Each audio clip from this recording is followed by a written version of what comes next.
Hello students, कल हमने बात करी थी law of marginal utility analysis की। ठीक है, जिसके अंदर दो टाइप के लॉ होते हैं, law of diminishing marginal utility जिसे हम शॉर्ट में बोलते हैं LDMU, एंड सेकंड था हमारा the law of equal marginal utility. ये मैं आपको पिछले वीडियो में एक्सप्लेन कर चुकी हूँ पूरा।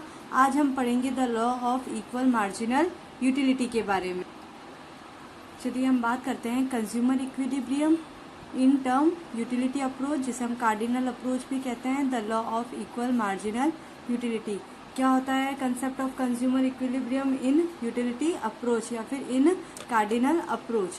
It is a situation when a satisfaction with minimum it is a situation when a consumer secure maximum satisfaction with minimum budget, यानी कोई भी कंज्यूमर अपने मिनिमम बजट से अपनी ज़्यादा से ज़्यादा यानी मैक्सिमम सेटिस्फैक्शन सिक्योर करने की कोशिश करता है।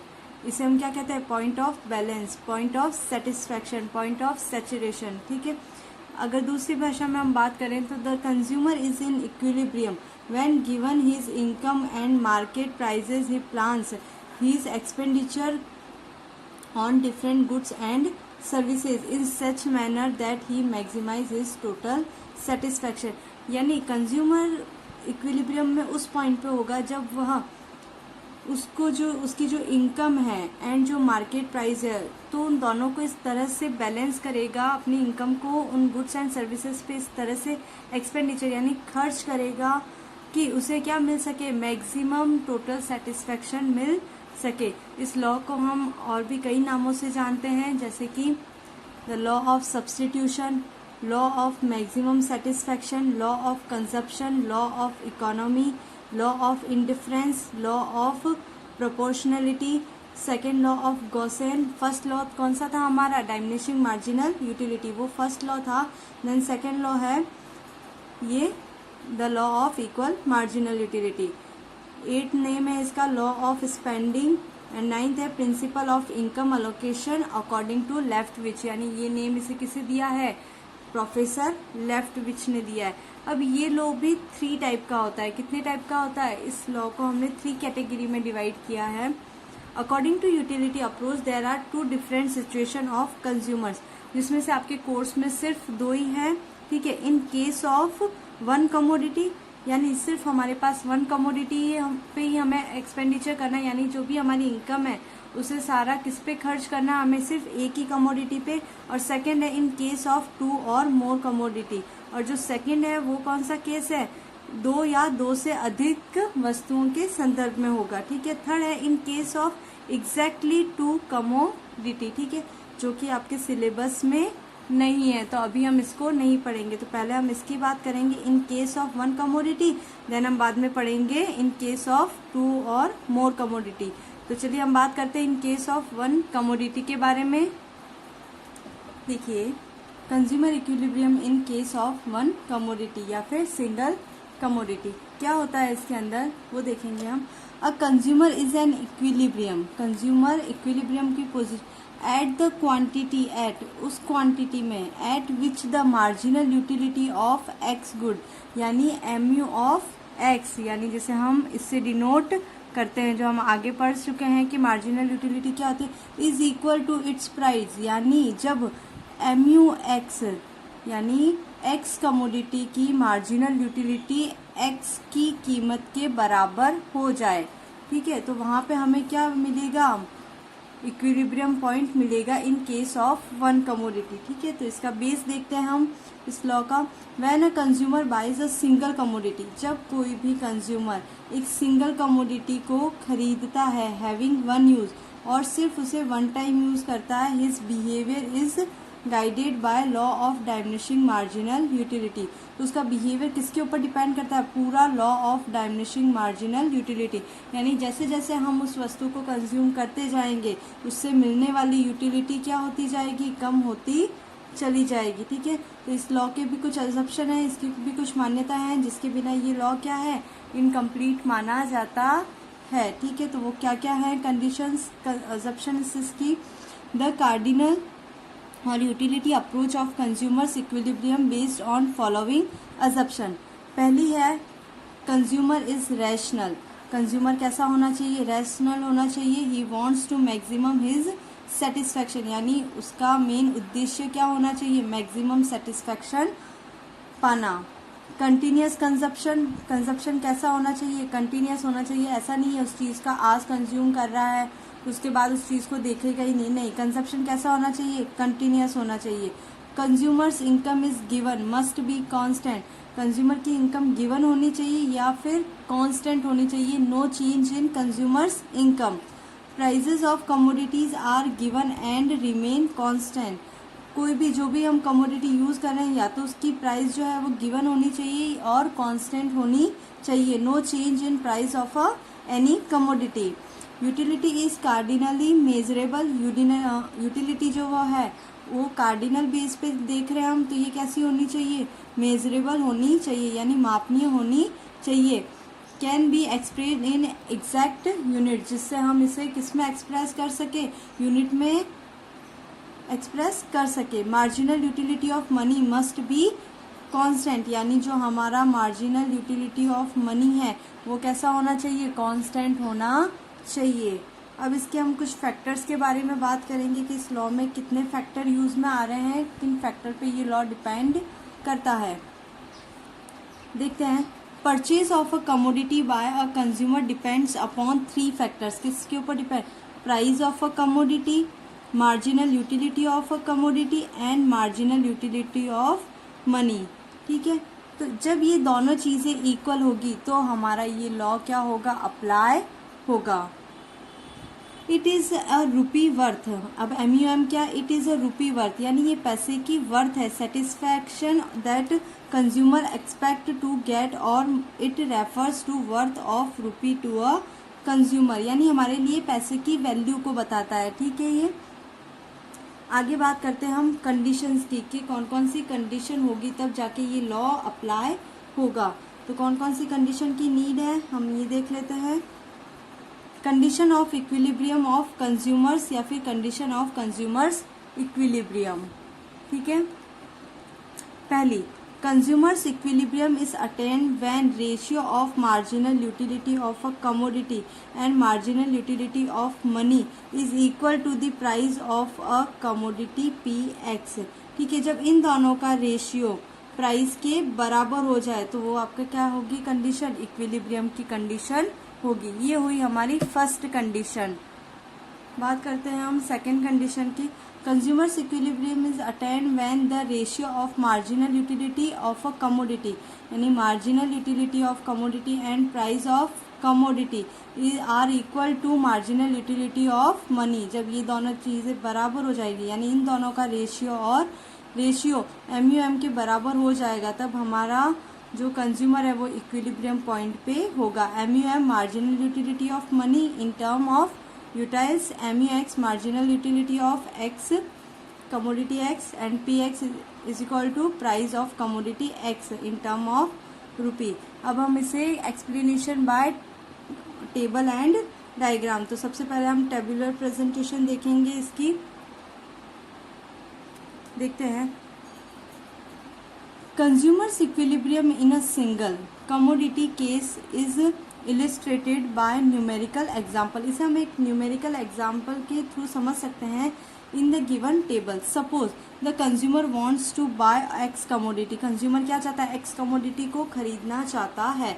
We assume that price of X commodity, हम ये मान के चलते हैं कि X कमोडिटी की प्राइस कितनी है, 4 पर यूनिट, यानी एक यूनिट की प्राइस कितनी है, 4 रुपये है। And marginal utility of a rupee, और मार्जिनल यूटिलिटी ऑफ रुपी की वैल्यू कितनी है, 1 यूटाइल है। MU obtain by the consumption of additional unit of a X commodity is given in the table. अब हम MU कैसे ऑब्टेन करेंगे, ठीक है, वो हम नीचे टेबल के थ्रू समझेंगे। X कमोडिटी है हमारे पास, जिसके हमारे पास कितने यूनिट है, 1 2 3 4 5 6 7 यूनिट्स हैं। MUX है हमारी marginal utility of X commodity. हमें पता है MUX हमेशा क्या होती है, डिक्रीज होती है, क्योंकि जैसे जैसे हम एक्स्ट्रा यूनिट का कंजप्शन करते रहेंगे उससे मिलने वाली मार्जिनल यूटिलिटी क्या होती जाएगी, डिक्रीज होती जाएगी, जो कि हमने डाइमिनिशिंग मार्जिनल यूटिलिटी के लॉ में पढ़ा था। देन 12 10 8 6420, यानी जब हमने x यूनिट की 1 कमोडिटी यूटिलाइज की तो मार्जिनल यूटिलिटी हमें कितनी मिली, 12 मिली। सेकेंड यूनिट पे तो हमें 10 MU मिला। ये कंटिन्यू क्या होता जाएगा, डिक्रीज होता जाएगा, क्योंकि हमारी शर्त कहती है MU/X रेशियो निकालना है, marginal utility of x and marginal utility of money का रेशियो फाइंड करना है। तो कैसे फाइंड करेंगे, फॉर्मूला है, क्योंकि हमें 1 दे रखा है फॉर्मूले में, ये रहा MUM इज इक्वल टू 1 यूटाइल, तो 12 डिवाइडेड बाय 1 12, 10 डिवाइडेड बाय 1 10, ऐसे ही हमने डिवाइड करके ये रेशियो निकाला है। देन हम PX प्राइस हमें ऑलरेडी गिवन है पर यूनिट, यानी हर एक यूनिट की प्राइस क्या है 4, तो देन 4 4 4 4 4। अब हमने गेन कितना किया 86420 -2 एंड -4। आगे हम बात करेंगे गेन, हम करेंगे ऐसे, ठीक है, लाइक 12 - 4 8, 12 - 4 इज इक्वल टू 8 गेन किया, 10 - 4 6, 8 - 4 8, 6 - 4 2, 4 - 4 0, 2 - 4 2 - 4 -2 0 -4 -4।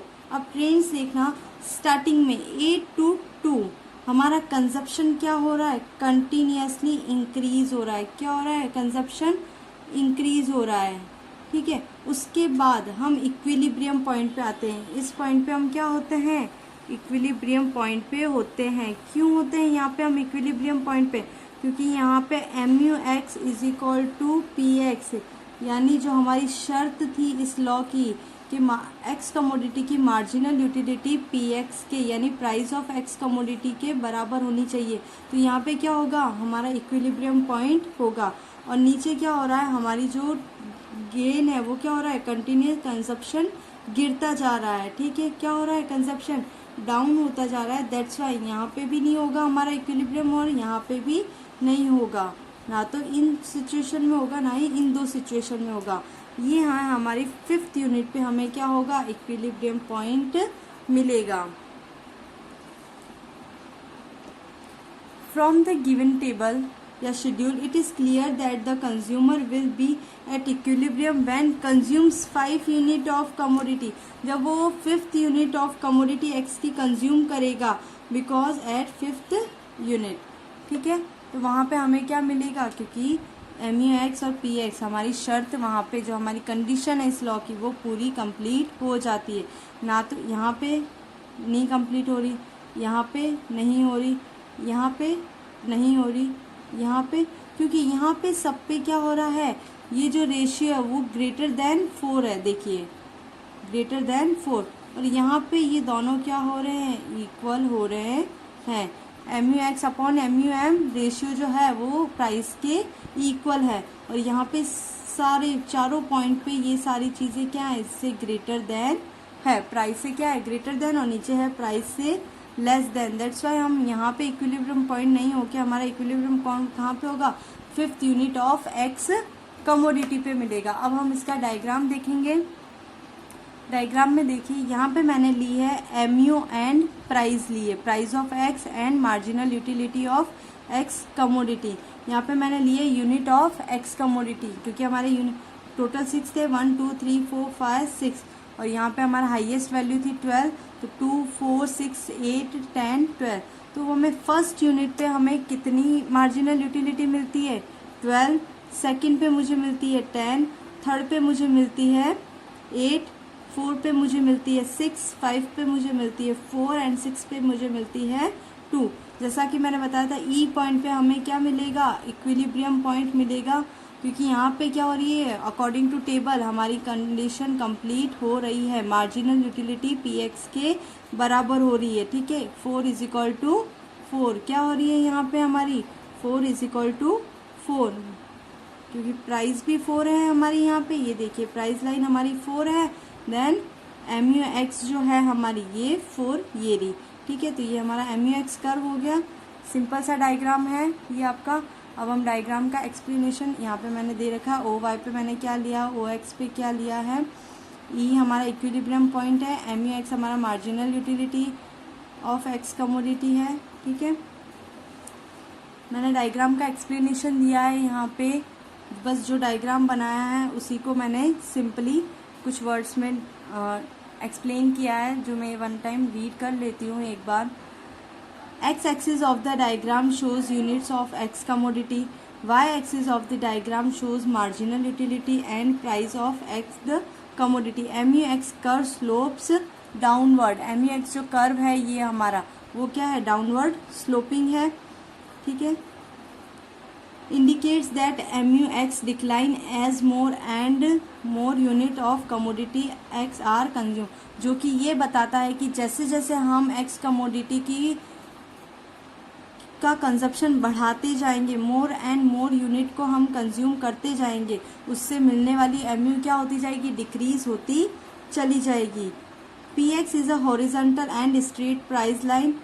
पीएक्स क्या हमारी एक स्ट्रेट लाइन है, कांस्टेंट है, प्राइस में कोई चेंज नहीं होगा। Indicate that at price 4 per unit any number of unit can be bought. हम कोई भी यूनिट ले सकते हैं लेकिन प्राइस क्या रहेगी, वही 4 रुपए रहेगी। This diagram is drawn on the assumption that MUM is 1 util. MUM कितना है हमारा, 1 यूटाइल है। In such situation equilibrium occurs when MUX is equal to PX। ये वही शर्त हमें वापस कंडीशन बता रहा है कि यहाँ पे हमारा इक्विलिब्रियम पॉइंट होगा। Consumers equilibrium is attained at point E where the MU curve intersect the price line. At the equilibrium point E, consumers buys 5 unit of commodity X so that MUX becomes equal to per unit of price. MUX is equal to PX is equal to 4. At any point before E, point E के पहले देखना सारे point MUX क्या है, marginal utility of X commodity is greater than of price of X commodity, यानी price से ज्यादा है MUX हमारी पॉइंट E से पहले। Therefore the consumer will increase consumption of commodity X till MUX become equal to price. तो वो तब तक कंजप्शन करेगा जब तक कि हमारी MUX जो है वो प्राइस के बराबर नहीं हो जाती। At any point after E, लेकिन आफ्टर इक्विलिब्रियम पॉइंट यानी आफ्टर E पॉइंट हमारी प्राइस क्या हो जाती है, बढ़ जाती है, जो कि हमारा बजट ही नहीं, हमारे बजट से बाहर चली जाती है। Therefore the consumer will decrease the consumption. तो कंज्यूमर क्या करेगा, अपना कंजप्शन डिक्रीज करेगा of a commodity X till MUX become equal to PX। तब तक डिक्रीज करेगा जब तक कि जो प्राइस ऑफ एक्स कमोडिटी है वो marginal utility of X commodity के इक्वल नहीं हो जाती। ये होता है आपका marginal law of in case of 1 commodity.